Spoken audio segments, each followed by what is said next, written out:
So we've been talking all week about kiddos ages 5 to 11. Now they're able to and are already starting to get the COVID-19 shots after the CDC approved the smaller dose for them on Tuesday. But some parents, you have questions, caregivers, guardians, about the safety of the vaccine. And we understand that there is hesitancy out there. When we have questions about kids and their health, we turn to Dr. Lauren Crosby, one of the docs we turn to for some answers and some guidance. A pediatrician at Lapeer Pediatrics, an official spokesperson, by the way, for the American Academy of Pediatrics, so a gal to talk to. I can't believe we're even able to get you. I imagine you're really busy these days. We are so busy. I see how you said that with like, oh my God, I need a breath. Hopefully there's a spa day at the end of this for you. First of all, fielding a lot of questions about vaccine for kiddos, I guess? A lot. Yes, those are probably most of our calls right now. The big question is, should we do it? Yeah, and what do you say to them?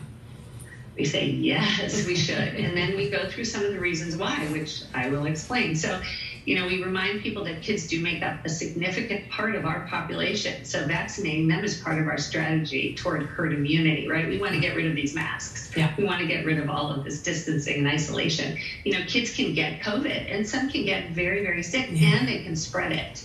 A quarter of the cases now are in kids. And, more than 6 million kids in the U.S. have had COVID. Over 700 have died. And a third of those that were hospitalized, thousands were hospitalized, a third did not have pre-existing medical conditions. Oh, my. It is so troublesome. And I imagine you've had to deal with some of them that have gotten sick.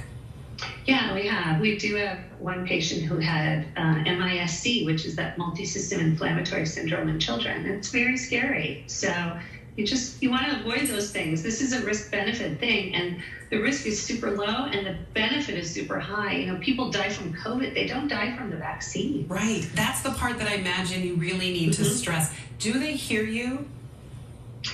A lot of them do. There's still, and you have probably heard this as well, there's about a third of parents who really want it, and those are the ones that got it yesterday. Yes. And already have appointments booked. I'm getting emails. They're sending me photos of their kids getting the shot. It's super exciting. It's super exciting for us as pediatricians. Our patients have been impacted. Their lives have not been normal for so long. The little ones are still isolated with play dates and parties and gatherings. We want to get back to normal. So, we tell them that. We tell them that we're concerned about another winter surge triggered by holiday gatherings and travel. People are traveling. LAX is busy, and we're worried about the emergence of new variants in this vulnerable population of 28 million kids. Right, and that's the point that I think involves some highlighting, right, is that that is worthy of highlighting, is that while this variant and COVID is out there, it is given, it'll mutate because that's what they do. That's what these viruses do. So we need to limit its opportunity to do that. So this is a lot of kids, and I also tell people almost 10% of kids, even who've had mild symptoms, may have lingering problems months later. We're starting to see that long haul and long COVID. Oh, interesting. Even in the pediatric, definitely I have teenagers with it. I have teenage patients who had COVID last January and they still don't have their sense of taste back. Things that we all love, right? Like peanut butter, chocolate, Nutella. Right. They're like, I don't like it anymore. Right, which is kind of a dream for some parents, but at the same time, you don't want that for your kid. Exactly. Look, and I suppose that's the case, is you want to remind them that, it can affect them so severely. Remind folks at home, they're getting a smaller dose for kids in that age group, right, 5 to 11. And they will have some minor side effects, but they shouldn't be severe. Right. So the dose is 10 micrograms, which is different than the 12 years and up, which is 30 micrograms. So it's a much lower dose, yet it showed a very good immune response in the 3,100 children age 5 to 11 who got it. They had only mild or maybe some moderate side effects that went away within 2 days, and they were things that we're all familiar with. So, maybe some chills, maybe redness and swelling where the shot was. They might have a headache or be a little achy or more tired. A little nausea, but those go away pretty quickly, usually within 1 day. So it's much better than getting COVID. I've heard people say kids' immune systems, this is too much to give them the vaccine. It's too much for their little systems. But you say their systems can indeed handle it.